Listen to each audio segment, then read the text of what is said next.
she told her coworkers. I'm basically single, he's comfortable, not serious. That night I disappeared.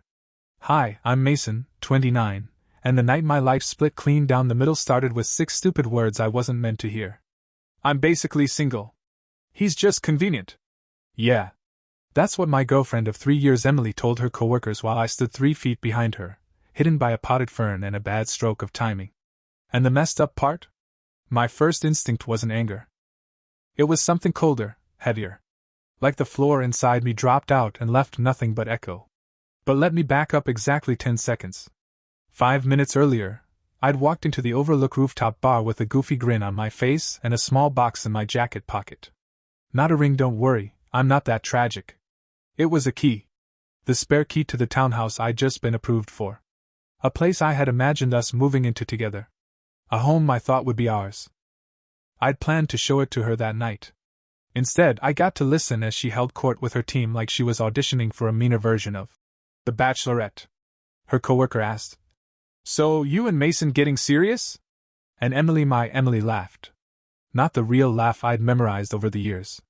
No, this one was sharp, practiced, the kind you use when you want strangers to think you're cooler than you are. Serious? God, no. I mean, he's nice. Comfortable. But serious? She waved a hand like the idea itself smelled bad. Please. I'm basically single. He's just convenient. Convenient. Like I was the human equivalent of grocery store rotisserie chicken. I wish I could tell you I stormed up to her, snatched her martini out of her hand, and delivered some poetic mic drop line that would follow her around for the rest of her professional life. But no. I didn't do anything cinematic. My whole body just went quiet. Still. Efficient. Project manager mode activated. I walked out of the bar without making a sound. No scene, no questions, no confrontation. By the time Emily realized I'd even been invited, I was already on the highway, driving home with the kind of calm that feels like a concussion. And by midnight, the apartment we shared didn't have a single trace of me left in it. Not my shirts. Not my toothbrush. Not the framed photo of us from the cabin trip where I thought I'd fallen in love with her for real. Gone. I left one thing behind, though. A note on the kitchen counter. Emily. You're not, basically, single anymore. You just are. Mason. When she came home to that empty apartment and that single sheet of paper, I wasn't there to see her face. But I'd be lying if I said I didn't imagine it. And that's where the real story, the part where everything shifted, began. When I disappeared from that apartment, I expected fallout, anger, confusion, maybe a dramatic voicemail involving sniffles and strategic pauses. What I didn't expect was peace. Not silence. Peace. I checked into a hotel off the freeway, the kind of place where the ice machine sounds like it's coughing up metal and the carpet is the color of. Don't ask. I sat on the edge of the bed, staring at the blank beige wall, waiting for the emotional explosion everyone warns you about. But nothing blew up. No panic. No regret. No. Maybe I misunderstood. Just clarity. 3 years with Emily, and it took one overheard sentence to rewrite the whole relationship in high definition. Looking back, the signs weren't subtle, they were neon. The way she introduced me as Mason, he's really stable. Like I was a walking 401k. The way she always wanted to meet my friends but never wanted me around hers. The way she'd sigh when I talked about the townhouse plans, as if ambition gave her indigestion. Convenient. The truth of it hurt, but the accuracy was insulting. Around noon the next day, I finally turned my phone back on. It nearly died from incoming notifications. 10 missed calls. 22 texts. A handful of voicemails.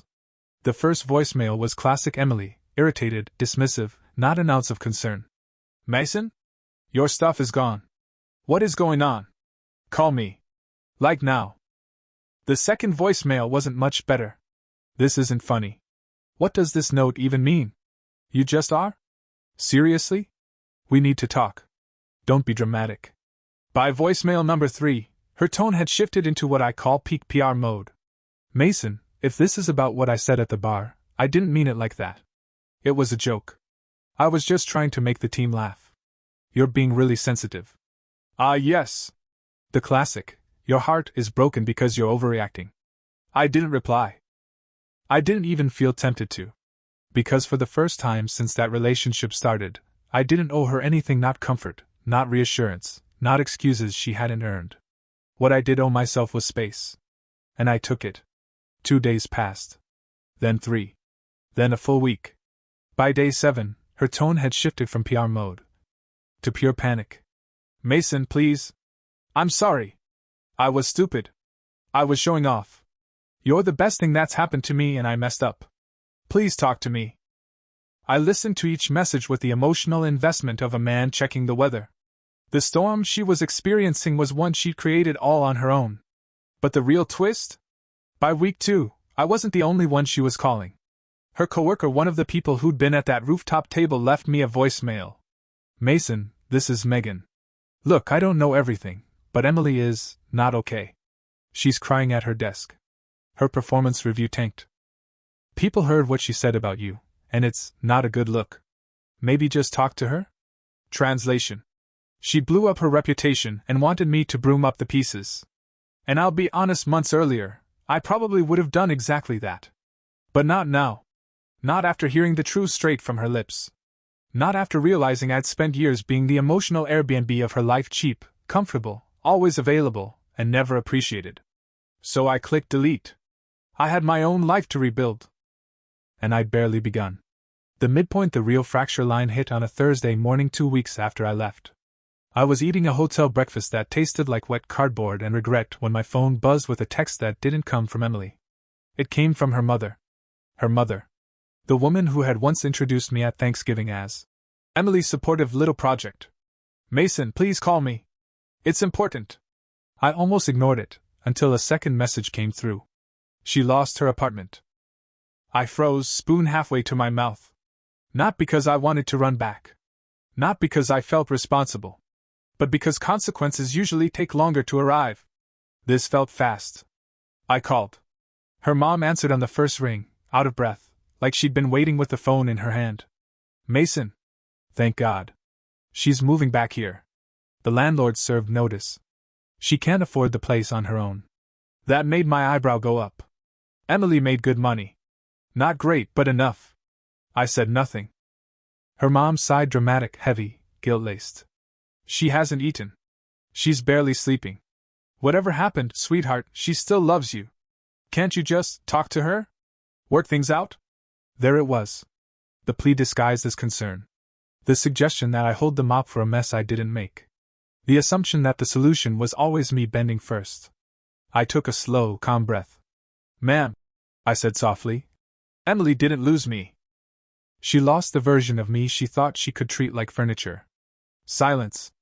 Long silence. Then a small, incredulous. Furniture? I continued, steady, surgical. I heard everything she said at the bar.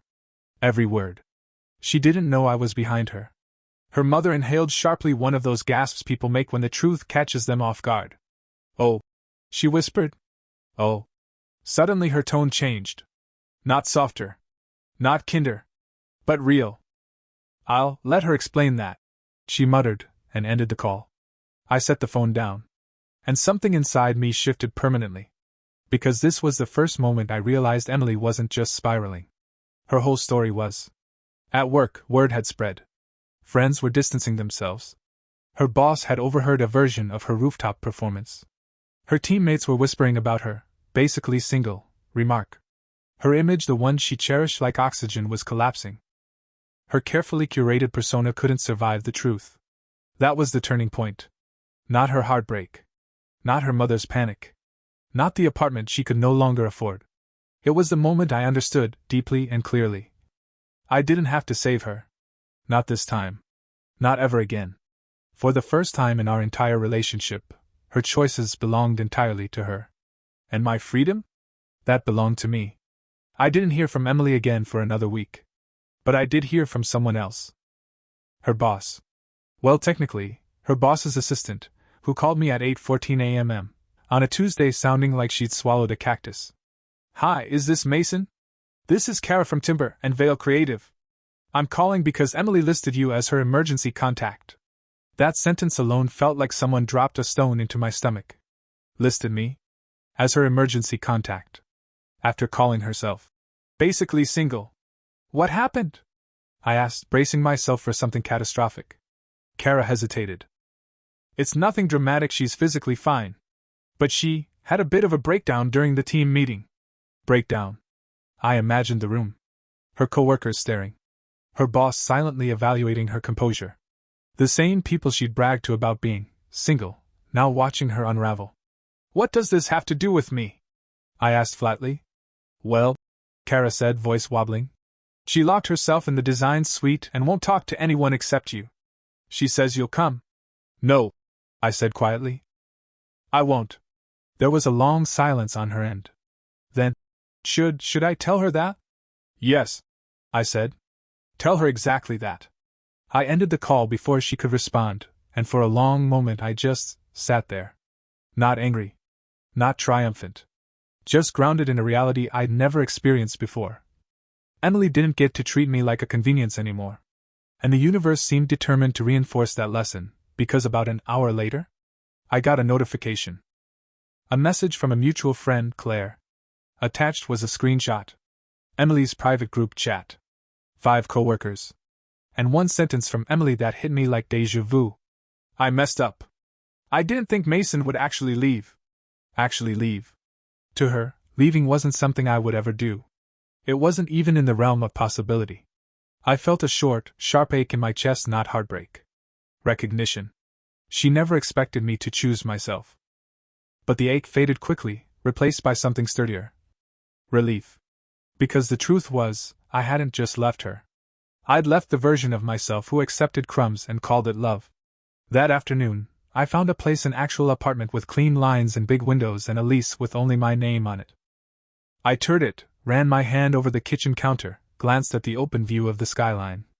And for the first time in years, I felt excited about a future that didn't have to include anyone who saw me as replaceable. Convenient. Basically single. No. Not anymore. By sunset I signed the lease. By midnight I slept on a mattress on the floor with a single pillow and no bed frame. And I hadn't felt that light since before I'd ever met Emily. I didn't know it yet, but her reappearance was coming. And when it happened, it would hit harder than anything so far. She found me. Of course she did. Because people like Emily don't actually lose things, they go looking for whatever they assumed would always be waiting. It happened on a Wednesday morning, 3 weeks after I left. I was sitting in my new apartment, bare walls, barely their furniture, but peace so thick you could bottle it, when a soft knock echoed through the hallway. Not frantic. Not aggressive. A careful knock. The kind a guilty person uses when they're hoping the door answers for them. I opened it. And there she was. Emily. But not the one I remembered. Her hair was scraped into a messy bun that looked unintentional, like she'd forgotten to finish getting ready. She wore an oversized sweatshirt I didn't recognize and leggings that had lost their stretch. Her face, usually flawlessly put together, looked raw. Puffy around the eyes. Lips bitten. No makeup. She looked small. Hi, she whispered. I didn't move. Didn't step aside. Didn't rescue her from the silence she'd earned. She swallowed. Can I come in? I let the words hang there long enough that she shifted her weight, suddenly unsure of something she used to feel so certain about. Why? I asked finally. Her eyes flickered. She wasn't used to justifying her presence. Not to me. I want to talk. No, I said calmly. Whatever you think you need to say, you don't need to say it here. Her breath itched, but I saw the indignation beneath the sadness. The part of her that still expected me to soften, to bend, to step into the role she'd cast me in. She tried again. Mason, please. I've lost everything. My apartment, my job is a mess. People at work think I'm some kind of monster. She lifted her hands helplessly. I need you. There it was. Not I miss you. Not I love you. Not even I'm sorry. Just I need you. Need. Like I was a tool she misplaced and wanted back. Emily, I said quietly, you don't miss me. You miss what I did for you. Her face cracked. Not broke, cracked. Jagged lines chasing across the mask she always wore. She stepped forward, voice trembling. I said something stupid at a bar. One stupid sentence. And now I'm losing everything. I cut her off. No. You're losing the things you held together with lies. That's different. Her mouth opened, closed, opened again. like a fish caught on dry land, trying to breathe air that wasn't meant for it. Then she whispered, "I didn't mean it." I tilted my head. "You meant it enough to say it." Silence thickened between us, filled with years of imbalance, of me carrying things she didn't even realize had weight. She looked past me into the apartment. A bare room. A mattress on the floor. A man who'd started over without asking her permission. "I thought you'd come back," she said, voice cracking. "I know," I replied. That was the problem. Her eyes filled, but not the soft tears of love or regret. No, these were the tears of someone watching their safety net walk away. "Mason," she tried again, reaching for me like the ghost of a habit. I stepped back. "No." That single word did something physical to her. She froze. Tears stopped. Shoulders locked. Because, no, was a boundary she never thought she'd hear from me. She dropped her hand. "I don't know who I am without you," she whispered. "Then it's time you find out," I said. Her breath stuttered. She nodded, but it wasn't acceptance. It was recognition. Recognition that the version of me she depended on no longer existed. She stepped away from the doorway. Slowly. Like her legs weighed twice as much as they used to. And for the first time since the night at the Overlook, I looked at her and felt nothing. Not rage. Not heartbreak. Not even betrayal. Just the clean, quiet space where she used to live inside me. She whispered, "Goodbye, Mason." And I answered, "Take care of yourself." She walked down the hall. Didn't look back. I closed the door. And the apartment was brighter than before. For about a month, I didn't hear a single word from Emily. No texts. No calls. No dramatic paragraphs. No late-night apologies typed out in panic and deleted 2 minutes later. Just silence. And it was incredible. My life rebooted in that silence. Not dramatically, no spontaneous epiphanies or eat, pray, love montages. More like someone had finally stopped playing static in the background of my days. I built new routines. Morning coffee without wondering if someone was judging my mug choices. Evenings with books instead of emotional triage. Weekends sailing with coworkers who didn't know I'd once been a relationship doormat. And slowly, the version of myself I had buried under convenience and predictability began to reappear. Then one morning, because the universe loves timing, I saw her again. At my new favorite coffee shop. I was sitting by the window, reading a project brief, when that familiar tug of presence brushed the back of my neck. The type you don't want to acknowledge but your instincts insist on. I looked up. Emily stood by the door, clutching a chipped laptop bag. She looked thinner, in a way that wasn't aesthetic, it was worn. Her clothes hung differently. Her eyes scanned the room with the quiet anxiety of someone who expects every face to judge them. She saw me. And she froze. Her shoulders lifted just an inch, like she'd braced for impact. But I didn't flinch. Didn't stand. Didn't offer a smile to ease the moment. I simply nodded. Her lips parted, surprise, relief, guilt all swirling in the same breath. Then, cautiously, she walked over. "Mason, hi." Her voice was soft. Not performative soft. Tired soft. "Emily," I replied, neutral as a weather report. She pointed to the chair across from me. "Can I?" I didn't say yes. I didn't say no. I just gave the smallest nod, courtesy, not permission. She sat. Very slowly. Like the chair might judge her, too. We didn't speak right away. And for once, the silence belonged to me, not her. She folded her hands together, twisting her fingers, not a habit I'd ever seen before. "I've been trying to figure out what to say. Take your time." That surprised her. She frowned just slightly, because the version of me she remembered would have been either hostile or overly accommodating. This middle ground? This calm? Completely foreign to her. She swallowed. "I know I can't ask for forgiveness. And I'm not trying to fix anything.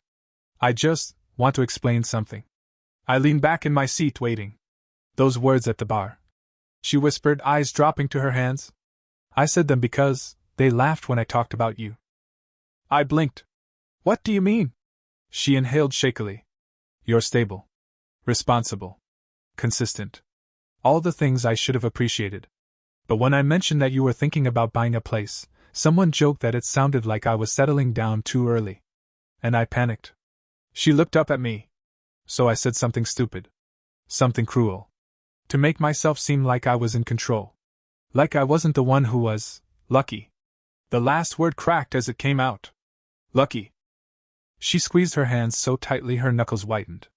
They laughed, she repeated. And I wanted to belong. I didn't say anything. Didn't comfort her. Didn't rescue her from her own truth. And when I realized you heard me, she continued, voice trembling, I knew I couldn't take it back. I tried to pretend it was a joke. But it wasn't. It was insecurity dressed up as confidence. I studied her. The rawness. The honesty. The exhaustion of someone who finally saw the fallout of their own muzzle flashes. Emily, I said, voice even. I appreciate you telling me. And I meant it. But she wasn't done. She took a small breath and her voice lowered even further. I wasn't basically single, Mason. I was basically terrified. That line hung in the air between us. Then, for the first time in months, I saw the real Emily. Not the polished version. Not the performative one. The one with sharp edges and messy feelings and a talent for self-sabotage. But here's the thing. Recognition is not reconciliation. And I already knew what came next for me. Still, I let her finish. I'm not asking for another chance, she whispered. I just needed you to know the truth. I nodded slowly. Thank you, I said. And I meant that too. But the truth she gave me wasn't the one she thought. The truth was this. Her explanation made her human. But it didn't make her mine. She sat there waiting for something I think she hoped would save her. A crack in my voice. A softening. Some flicker of the old Mason she could still reach for. But that man wasn't sitting at that table. I wasn't cruel. I wasn't cold. I was just done living my life as somebody else's emotional scaffolding. I closed my laptop gently and folded my hands on the table. Emily, I said, calm, steady, almost kind. I hear you. And I'm glad you're being honest. Truly. Her shoulders loosened a fraction. But I need to be honest too. She braced. When you said those words at the bar, they didn't just hurt. They educated me. Her eyebrows knit. Educated? Yeah. They taught me exactly where I stood in your life. They showed me the role I played. And they made me realize something important. What? She whispered. That I deserve to be with someone who's proud of me in any room, not someone who downplays me to fit in. Her breath caught. I know. I failed at that. You didn't fail a test. I corrected gently. You revealed the answer. She blinked rapidly. Tears, not dramatic ones, not manipulative ones, just real, exhausted emotion. Mason, is there any part of you that? She swallowed hard. Still loves me? I didn't rush my answer. I owe myself truth above comfort now. I care that you're okay, I said. I care that you're figuring yourself out. I don't want you to hurt. But love? I shook my head. That left the night you told a room full of people you were basically single. Her face crumpled, not in a theatrical way, but with this quiet acceptance that stung even me. She wiped her cheek with the back of her hand. I guess I deserve that. It's not about deserving, I said. It's about compatibility. What you need and what I offered, they never matched. You needed excitement. Optics. A sense of being admired. I needed partnership. Honesty. Someone who didn't change the story depending on who was watching. She let out a tiny, broken laugh. God. When you put it that way. I sound awful. You sound human, I said. Just like me. Just like anyone who makes a bad choice and learns from it. For a moment neither of us moved. Then she sat up a little straighter, wiped her eyes, and exhaled. Thank you, she whispered. For not hating me. I was afraid you would. I don't hate you, I said. But I don't belong to you anymore either. She nodded, slowly. Painfully. But with understanding. Emily stood from the table. Not abruptly. Not dramatically. Just quietly. I hope you meet someone who sees you the way I should have, she said. I will, I replied. And I hope you meet someone you don't have to impress. She pressed her lips together, blinked once, twice, and then she walked out of the coffee shop. No begging. No scenes. No last-ditch promises. Just a woman who had finally run out of ways to rewrite the past. I watched her go. And for the first time in years, the chapter really felt closed. What I didn't know yet was that the next chapter, the one where my life actually started, was waiting right around the corner. A strange thing happens when your life finally goes quiet. You start hearing yourself again. Not the version of you that tiptoed around someone else's moods. Not the version that kept shrinking to fit a role. The real you, the one you forgot existed. And for me? The real me showed up one morning in the form of an email. Subject line, promotion discussion, let's talk. My manager had been hinting for months that a leadership position might be opening soon. But I always brushed it off. Emily used to say stuff like, "Are you sure you're ready for that? It's a lot of pressure." And, "You're good where you are, babe. Why rock the boat?" Translation. If I grew, it made her feel smaller. Now, for the first time, there was no one in my ear second-guessing me. So I walked into that meeting with a confidence that didn't feel borrowed or exaggerated. It felt earned. My manager smiled the moment I stepped in. "Mason, I've been hoping you'd say yes to this." "Say yes to what?" "To leading the new integration team. Bigger clients. Bigger stakes. Bigger salary. You're the guy for it." The old Mason would have hesitated. Would have thought about how this would affect his relationship. Would have wondered if he was overreaching. "This Mason?" he said. "Send me the paperwork." Something in my boss's expression shifted, not surprise, exactly. More like satisfaction. Like he'd been waiting for me to grow into something I was always capable of. The next 2 weeks were a blur of onboarding, planning, meeting new clients, assembling a team that actually listened when I spoke. For the first time, I wasn't the dependable background guy. I was steering the ship. And the universe wasn't done. Because on a Friday afternoon, while reviewing project specs at my favorite window seat in the coffee shop, someone dropped into the chair across from me. Not Emily. Someone new. A woman with a messy bun that wasn't trying to be fashionable, just practical, and a stack of textbooks that looked like they weighed more than she did. She pointed at the seat. "I'm so sorry, every other table is taken. Do you mind if I park here until one opens?" "No," I said. "Go ahead." She exhaled a relieved little laugh and sat down, pushing her glasses higher on her nose. "Thanks. My brain's already melting from finals. Standing might finish the job." I smiled. Her energy was calm. Unpolished. Warm in a way that didn't ask for anything. "What are you studying?" I asked. "Behavioral psychology," she said, flipping open a notebook filled with chaotic scribbles. "Or trying to. Really depends on the day." Her name was Lily, and the first thing I noticed wasn't her appearance, or her voice, it was the way she talked to me, like she wasn't measuring anything. Not appearance. Not status. Not power. Not potential use. Just conversation. Just two people sharing a table in the middle of an overstimulated cafe. We talked for 15 minutes, finals, bad professors, caffeine dependency, the usual. And then she grinned, closed her book, and said, "You know, you look like someone who's finally sleeping 8 hours again." I blinked. "What makes you say that?" She shrugged. "I'm a psych major. We see things." It wasn't flirting. It wasn't prying. Just an observation. But it hit harder than any compliment I'd heard in months. Because she was right. I was finally resting. When she packed up her things, she slung her bag over her shoulder and nodded at me. "See you around, Mason." I froze. I hadn't told her my name. She tapped her temple. "Psych major. And your boss said it once while standing behind me in line? Don't worry, I'm not psychic or stalking you." She left with a laugh. And for the first time, truly the first time, I felt the curious spark of something new. Not a rebound. Not a distraction. Not a replacement. Just a possibility. A life not built around being convenient. A future shaped by choice, not obligation. A door cracking open instead of slamming shut. But the past wasn't quite finished with me yet. And I would learn that soon enough. Lily didn't immediately become important. That's the thing people romanticize after the fact. In reality, she was just there. A quiet presence. A grounded one. A contrast to the chaos that had come before. Over the next couple of weeks, we crossed paths at the coffee shop 3 more times, not planned, not forced. Just coincidence and proximity. Sometimes she'd sit with me, sometimes she'd wave and slip into a booth with her laptop and her inevitable stack of highlighted articles. I didn't try to impress her. She didn't try to decode me. It was easy.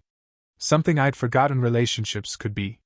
But the past, the part with sharp edges and unfinished apologies, was waiting to make one last appearance. It happened on a Sunday morning, early enough that the world still felt half asleep.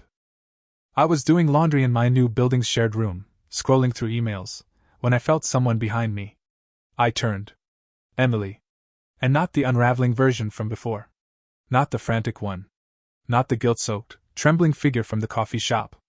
This time she looked composed. Not perfect, just real. Hair down, simple jeans, no makeup except maybe a little mascara she missed while crying earlier or last night. Hard to tell. Mason, she said softly. Can we talk? I didn't sigh. Didn't stiffen. Just shut the dryer door and leaned against the counter. I thought we said everything we needed to. I said. We did. She nodded. But I didn't say everything I should have. I waited. She took a breath, the kind that shakes on the way out, and stepped closer. I loaded all the responsibility on you, she said. Every failure, every insecurity, every fear I had about not being enough. I dumped it on you and called it love. You deserve better than that. The honesty didn't hurt. It didn't soothe either. It just landed. She continued, voice steady but fragile. I'm in therapy now. Not because I think it'll magically fix things between us, but because I finally realized I kept choosing the version of myself that hurt you. She swallowed hard, eyes bright. And I wanted to tell you something with a clear head. Something I couldn't say before because I was too busy panicking about what I'd lost. I held my breath, just a second. I'm proud of you, she whispered. I watched you change your life after I blew up mine, and I'm proud of you. Really proud. There was no hidden angle. No agenda. Just truth. And, she added, I want you to know something else. I'm letting you go now. Fully. Not with hope or expectation. Just peace. You don't owe me anything anymore. The words felt like a knot being untangled somewhere deep in my chest. A knot I didn't realize was still there. Emily, I said, gentle but firm. I don't hate you. I know, she whispered. And I don't regret the years we spent together. Her mouth quivered. I don't either. But I'm not your person, I finished. And you're not mine. She nodded slowly, bravely. I know. I see that now. We stood there in the hum of industrial dryers, two people who had finally stopped trying to rewrite the past. She took one step back. Then another. Goodbye, Mason, she said. Goodbye, Emily. She turned and walked away. No tears. No collapse.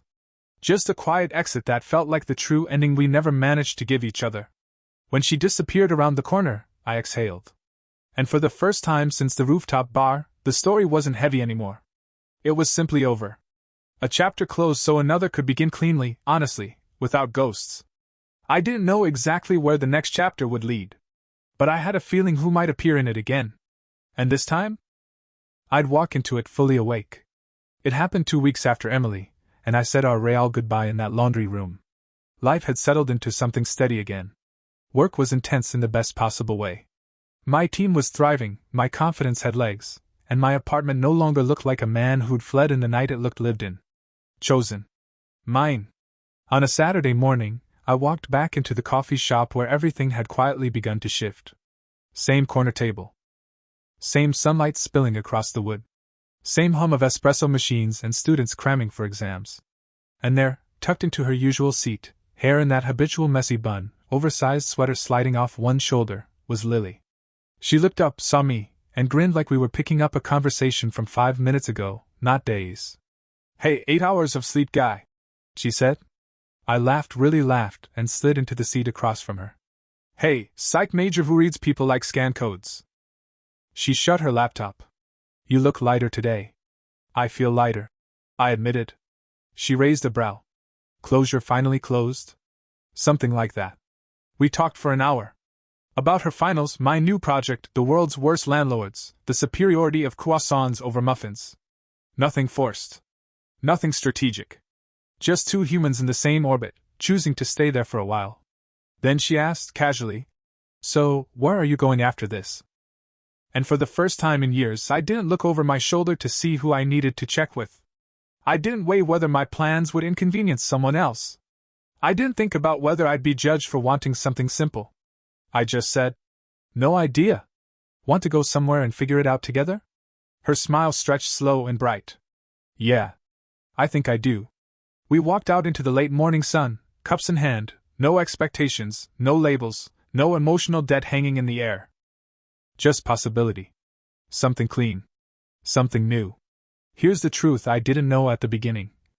Being brokenhearted isn't the end of anything. It's the end of the wrong thing. And sometimes, leaving an apartment in the middle of the night isn't the moment you lose everything. It's the moment you finally make space for what's supposed to find you.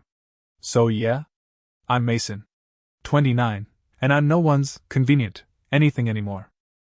I'm just a man who walked away from the wrong story and straight into his own.